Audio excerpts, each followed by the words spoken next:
امام علی علیہ السلام کی خدمت میں ایک شخص آیا اور دستی ادب کو جوڑ کے عرض کرنے لگا، یا علی، آخری زمانے کے لوگ کیسے ہوں گے؟ بس یہ کہنا تھا تو امام علی علیہ السلام نے فرمایا، اے شخص، یاد رکھنا، آخری زمانے کے لوگ بھیڑیے ہوں گے اور حکمران درندے، درمیانہ طبقہ کھا پی کے مست رہنے والا ہوگا اور فقیر اور نادار بالکل مردہ پائے جائیں گے۔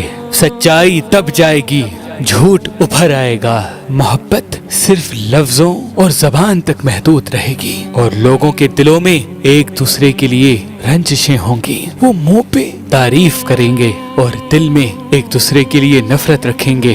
عفت و پاک دامنی نرالی سمجھی جائے گی، شریف لوگوں کو بے وقوف سمجھا جائے گا، کم صرف اور دھوکے باز کو عقل مند اور دوست رکھا جائے گا۔ یاد رکھنا، وہ زمانہ ایسا ہوگا جہاں اللہ کے رسول کے ممبر پہ لوگ کرتب دکھائیں گے اور درس سننے والے اس درس میں زور زور سے ہنسیں گے۔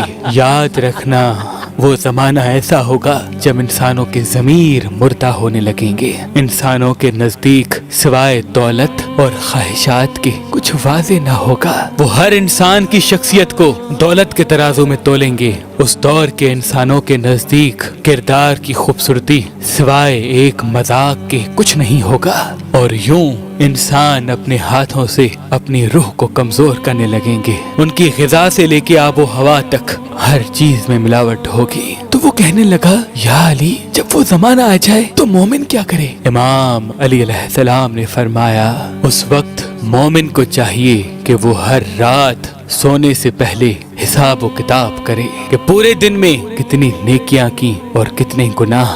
اس وقت مومن کی علامت صرف یہی ٹھہرے گی کہ اس کی تنہائی پاک ہو، اور یاد رکھنا، اس وقت جنت میں جانے والا انسان وہی ہوگا جو خواہشات سے نکل کے اپنی نفس کی اصلاح میں لگ جائے، غیر پہ تنقید کرنے سے پہلے اپنے وجود سے سوال کرے کہ کیا وہ عیب جو وہ دوسروں میں تلاش کر رہا ہے اس کے اپنے وجود میں تو نہیں۔ جو انسان اس سوچ کو قائم کرے گا تو اللہ اپنی رحمت کے خزانے اس انسان کے لیے کھول دے گا، اس انسان کے لیے کھول